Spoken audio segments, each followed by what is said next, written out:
conditioning drill. But anyways, I got a little worried. But him and Ben Tate, I said it. I think you have too. I think West has a good opportunity, but we talked just like with Hoyer. This coaching staff likes to go with the experience over the rookie when it's not a huge gap in talent. And I think maybe Ben Tate will have an advantage as far as that.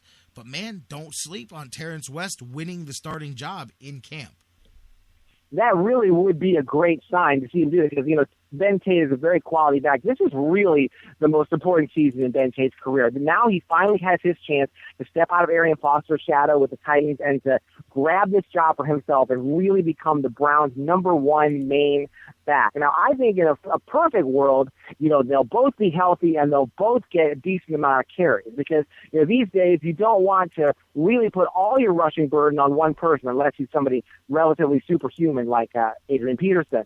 So if they can keep both of these guys moving and fresh and get each guy about 15 or 20 carries per game, that would just be great, as opposed to putting it all on one person. But it's not, I really think that West is going to show that he, even if you have to call him like 1A and 1B, that in a perfect world, I mean, both these guys can run the ball very well for the Browns. I just hope that they just both stay healthy, and I think it'll happen. And I'm with you. I don't know. 1A and 1B, it might be a good way to look at it because Shanahan's offenses love to rely on multiple backs and not like, gimmicky multiple where one guy only does certain things. I mean, they like to have two guys kind of split that load.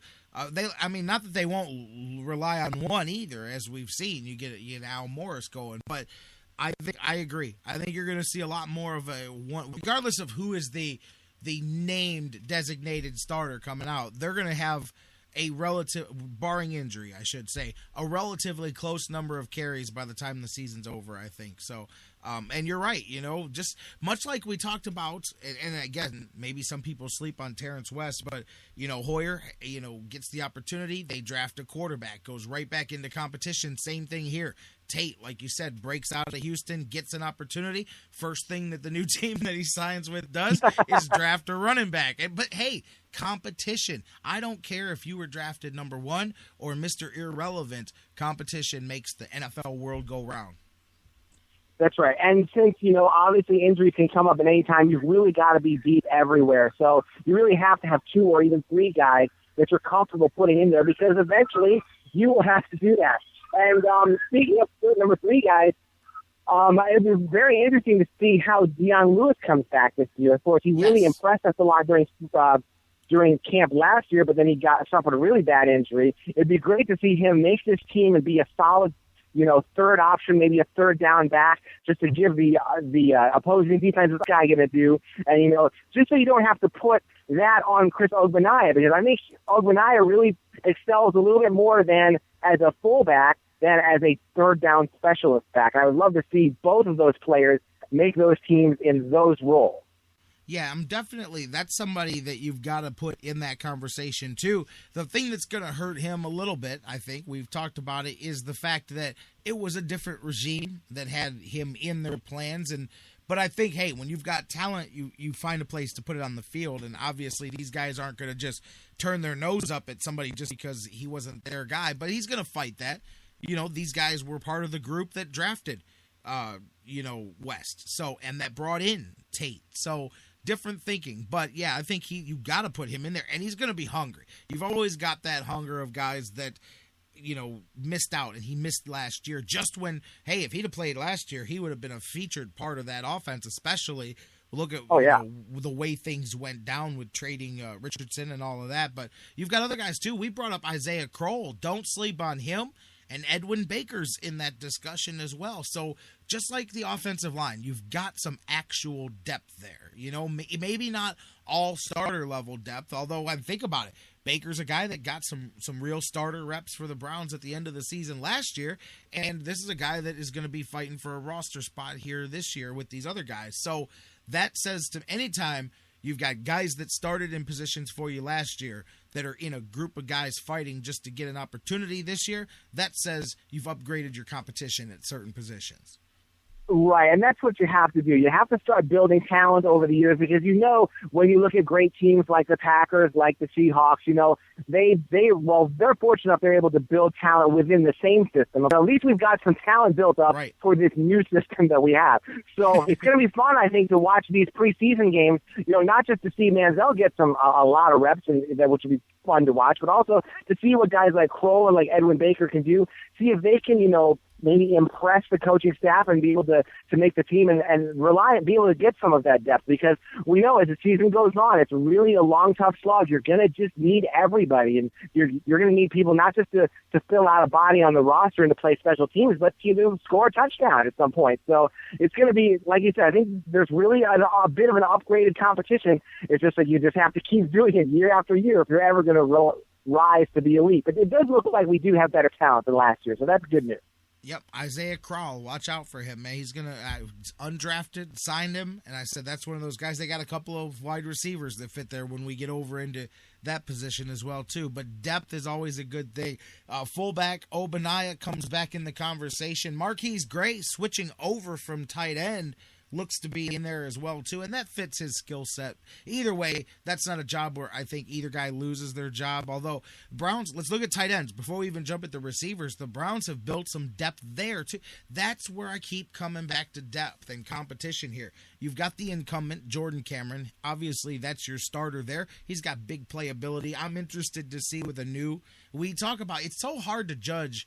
You say teams have their systems, and when the Browns are constantly changing their system and what they want together, it makes it hard to tell what these things could be. Jordan Cameron, what's he going to be in this offense? How are they going to utilize him? But look at some of the other guys. You carry over Marquise Gray, who I like him. Since they found him, that's one of the things we talked about that Joe Banner worked a lot on, whether you like what he did or not, at turning over the bottom of the roster and finding guys. But Marquise Gray is a guy. Gary Barnidge they brought in last year, and then Jim Dre, who they signed in the offseason here this year. Obviously, all of those guys, and you've got a couple of younger guys too, Obo and Emmanuel, a couple of other guys. But obviously, you're not carrying 4, 5, 6 tight ends here. How do you see that shaking out? Well, I think the guys like Barnidge and Jim Dre are probably going to get a lot more playing time than you think, because I think that Cameron is going to be the number one receiver on this team, whether he's lining up a tight end or whether they put him out or wide out. I think just for necessity, I think that we're going to see, I don't think that anyone's really said this, but I wouldn't be surprised to see Cameron be used as a wide receiver, and I wouldn't be surprised to see other teams double teaming him and saying, try to beat us with whoever else you've got. So that means the guys like Dre and Barnidge are going to have to, not only protect the quarterback, but, get open and make some plays, especially Barnidge. I think this is a good opportunity for him. I think he's going to get a lot of chances to catch the ball and be an offensive contributor, simply because I think Cameron really has to help out the wide receivers. But I got to tell you, obviously all of those guys are not making this roster here. And, I'm interested to see how that shakes out. One or two of those guys are going to, and like Marquise Gray, I think he ends up and being multi-positional kind of puts him where you could say, hey, we hold, and that helps you here. The more things you can do, he can play fullback. He brings a different dynamic than Obaniah to the fullback category. So I think he's in there. Obviously, Cameron, Dre, and Barnidge. I think one of the two of them is the one that stays. So it'd be very interesting because Barnidge carried over. And I like Barnidge, man. I like some of the things he brings to the table. But Jim Dre, obviously, they brought him in too. Who knows? That's one of those different regimes, maybe different things, but competition's there. But no way that those guys all go forward there. So I agree with you on Cameron, no doubt. I think we talked about it. Even if you'd had Gordon, I thought, you utilize him more in that wide receiver. We're seeing it anyway across the NFL. It's trending that way. But without a number one this year, he is your number one, or at least he's effectively got to serve that purpose for you. So I'm with you on that. Talking about the wide receivers, let's segue right into there. You've got a large group, a completely different group than you had last year. Look at this group of wide receivers and compare it to here. Just the names alone. You've got Gordon, you've got Travis Benjamin, you get Charles Johnson didn't even play with them, but he was technically on the roster at the end of last season. That's it. Andrew Hawkins, Miles Austin, Anthony Armstrong, Willie Snead, Nate Burleson, Chandler Jones, all those names added to the names that I mentioned, Gordon and Benjamin and Johnson, in this group of wide receivers. Only those three coming back from last year. Well, if I'm one of these young wide receivers in camp, I'm just going to be licking my chops because, it's really wide open. I mean, there are spots available to be won. You do not have a whole lot of incumbents clogging things up.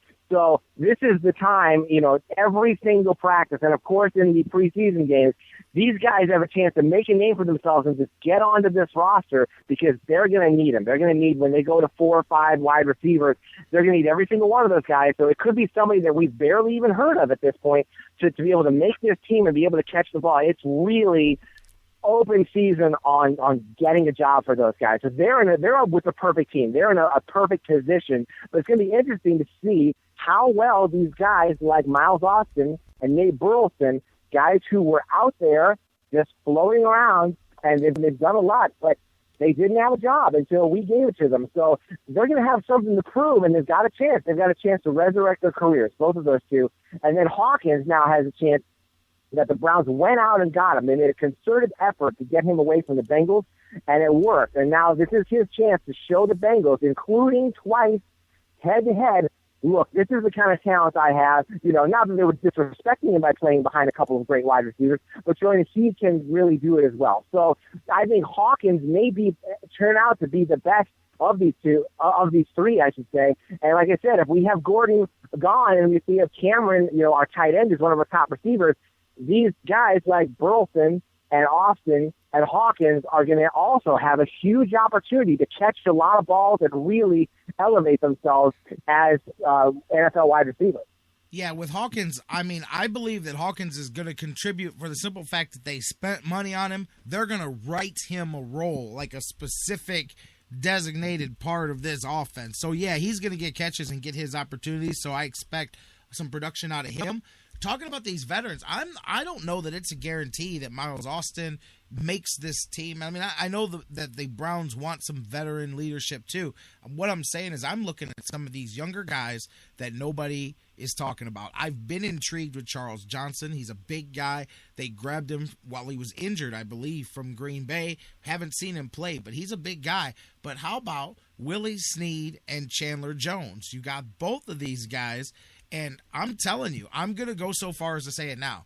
One, if not both of them, make this team. I do believe one for sure of those two undrafted rookie wide receivers here makes the team. And I don't know what you think about that, but look at Jones. Snead too, but what do you think?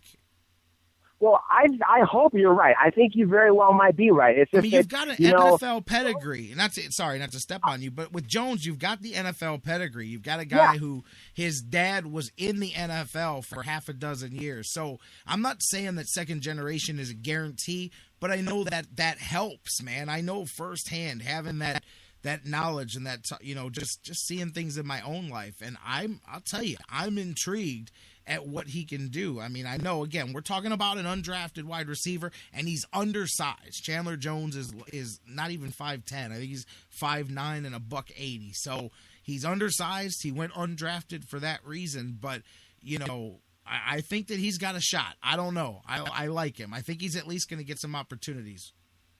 Well, you brought up a good point about him being undersized, and a lot of times, as you said, that ends up being the reason why some of these guys don't get drafted. We put so much effort and talk into the draft, and it's such a big 3-day event, but ultimately, there are guys who have talent and who are actually good enough to play in the NFL, but for some reason or other, they just don't get the call, and then they have to latch on to somebody else. And there have been many instances of some of these undrafted players getting a job and actually turning out to be very, very well. Teams like I said, teams like Green Bay and Seattle and even New England, they're able to find these guys and unearth them and have them be, sort of an extra draft pick, an extra bonus to their roster. And again, the draft is a meat market.